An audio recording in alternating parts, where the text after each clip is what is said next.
દાહોદ નગરપાલિકામાં નવનિયુક્ત નવી ટર્મના કાર્યકાળની આજે પ્રથમ સામાન્ય સભા ભારે હોબાળા હંગામા અને આક્ષેપો પ્રત્યાક્ષેપોની વચ્ચે યોજાઈ હતી। આ સામાન્ય સભામાં 1 થી 59 જેટલા વિવિધ એજન્ડાઓ સર્વાનુમતે મંજૂર કરવામાં આવ્યા હતા। સાથે જ નગરપાલિકાના વિવિધ સમિતિના ચેરમેન તેમજ તેમના સભ્યોની સાથે એપીએમસી ખાતે નગરપાલિકાના સદસ્ય તરીકેની વરણી પણ કરવામાં આવી હતી। બપોરના 1 વાગ્યે નગરપાલિકા સભાખંડમાં સામાન્ય સભાની શરૂઆત થઈ હતી, જેમાં ભાજપના ચૂંટાયેલા 20 સદસ્યો, કોંગ્રેસના મેન્ડેટ પર ચૂંટાયેલા 14 તેમજ અપક્ષના 2 મળી તમામ સભ્યો હાજર રહ્યા હતા। વંદે માતરમના ગાન સાથે શરૂ થયેલી સામાન્ય સભામાં પ્રમુખ સ્થાનેથી એજન્ડા રજૂ કરી સામાન્ય સભાની શરૂઆત કરવામાં આવી હતી। સાથે જ 1 થી 59 જેટલા વિવિધ એજન્ડાઓ મંજૂર કહેતા ભાજપના તેમજ અપક્ષના 2 મળી 22 જેટલા સુધરાઈ સભ્યોએ તમામ એજન્ડાઓને ટેબલ ઠોકી મંજૂર કર્યા હતા। આ દરમિયાન સામાન્ય સભામાં દરેક મુદ્દાની ચર્ચા થવી જોઈએ તેની સાથે વિપક્ષે ભારે હોબાળો મચાવ્યો હતો। જો કે આ દરમિયાન ભાજપના શહેર પ્રમુખ દ્વારા કોંગ્રેસના વિરોધ અને કોલાહલ વચ્ચે વિવિધ સમિતિના ચેરમેન તેમજ સભ્યોની વરણી માટેની વ્હીપ આપી ચેરમેન સભાખંડમાં આજે પ્રથમ સામાન્ય સભા યોજાઈ હતી, જે સામાન્ય સભામાં 1 થી 59 જેટલા વિવિધ એજન્ડા મુજબ મંજૂર કરવામાં આવ્યા છે। આજે આ સાથે સમિતિની ચેરમેનશીપની વરણી કરવામાં આવી છે, ત્યારે હું તમામ નવા નિયુક્ત થયેલા ચેરમેનોને શુભકામના પાઠવું છું। એક તરફ સામાન્ય સભામાં ચેરમેનોની જાહેરાત થઈ હતી, એજન્ડાઓ ગણતરીની સેકન્ડોમાં મંજૂર કરવામાં આવ્યા હતા। બીજી તરફ ભારે આક્રોશમાં આવેલી કોંગ્રેસના સભ્યોએ વિરોધ કર્યો હતો। સાથે જ નગરપાલિકાના ચીફ ઓફિસર દીપસિંહ હટીલાનો ઘેરાવ કર્યો હતો। કોંગ્રેસના ચૂંટાયેલા સભ્યો છેક નીચે પાર્કિંગ સુધી ચીફ ઓફિસરને ઘેરી પોતાનો વિરોધ પ્રદર્શિત કરી રહ્યા હતા। સાથે જ તેઓ મુખ્ય અધિકારી છે, તેમના સામે પક્ષ વિપક્ષ કોઈ હોવું ન જોઈએ, નિષ્પક્ષપણે સામાન્ય સભા યોજવી જોઈએ વગેરે આક્ષેપો કોંગ્રેસ દ્વારા ચીફ ઓફિસર સામે કરવામાં આવ્યા। આજ રોજ દાહોદ નગરપાલિકાની સામાન્ય સભા હતી, જે ખૂબ શરમજનક રીતે ભરાઈ આખું દાહોદ જોઈ રહ્યું છે।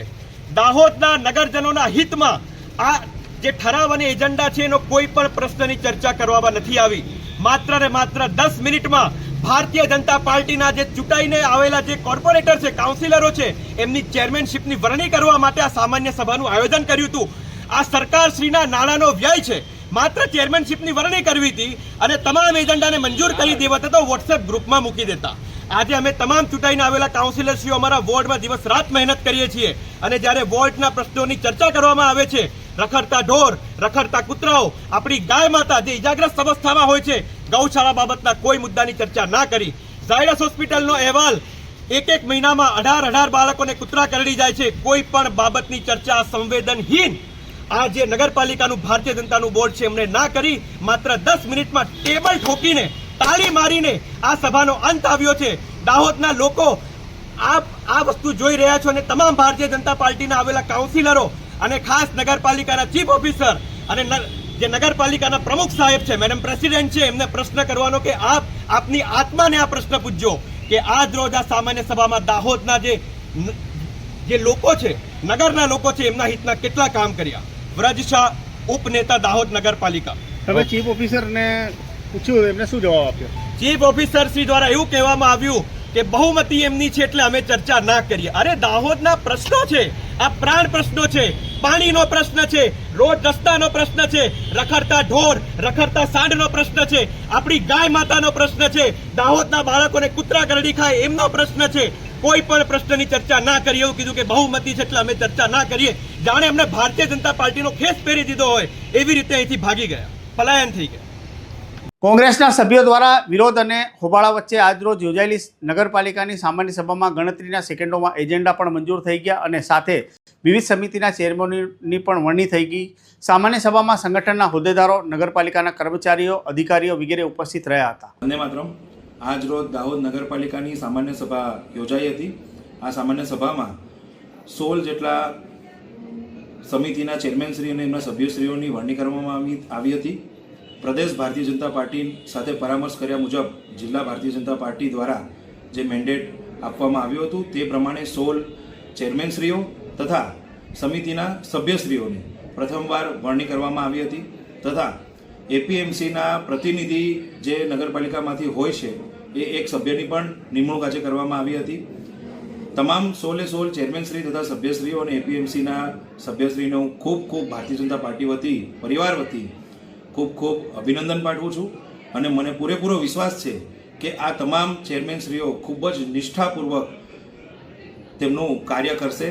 ભારતીય જનતા પાર્ટી હંમેશા સર્વાંગી વિકાસ જનકલ્યાણના કાર્યો માટે જ કામ કરતી રહી છે અને આ તમામ દાહોદ નગરપાલિકાના 20 ભારતીય જનતા પાર્ટીના સભ્ય પ્રમુખથી લઈને તમામ સભ્યશ્રીઓ એ દાહોદના સર્વાંગી વિકાસ માટે ખૂબ જ સારામાં સારું કાર્ય કરશે અને લોકોના જે પણ કાર્યો છે, જે પણ એમની મુશ્કેલીઓ છે એનું ત્વરિત અને ખૂબ જ સારી રીતે નિરાકરણ આગામી સમયમાં આવશે એવી મને ખાતરી છે. ફરીથી એકવાર સૌને હું ખૂબ અભિનંદન પાઠવું છું. ભારત માતા કી જય. જય જય કરવી ગુજરાત. નોંધનીય બાબત છે કે આ વખતે દાહોદ નગરપાલિકામાં 14 બેઠકો સાથે વિરોધ પક્ષ મજબૂત થતાં યોજાયેલી નગરપાલિકાની પ્રથમ સામાન્ય સભા ભારે તોફાની બની હતી.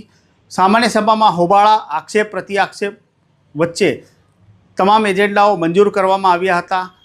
એક તરફ નગરપાલિકા પ્રમુખ દ્વારા ચૂંટાયેલા તમામ ચેરમેનોને અભિનંદન પાઠવવામાં આવ્યા હતા, તો બીજી તરફ કોંગ્રેસના ચૂંટાયેલા ઉમેદવારોએ ચીફ ઓફિસર સામે પોતાનો આક્રોશ ઠાલવ્યો હતો. ચીફ ઓફિસર ભાગી ગયા છે તેવા પ્રકારના કોમેન્ટો તેમણે મીડિયા સમક્ષ મૂકી હતી. ખેર, જે પણ હોય, આ સમગ્ર મામલે આ વિશે તમારો મંતવ્ય શું છે? કોમેન્ટ બોક્સમાં જરૂર જણાવજો. ધન્યવાદ.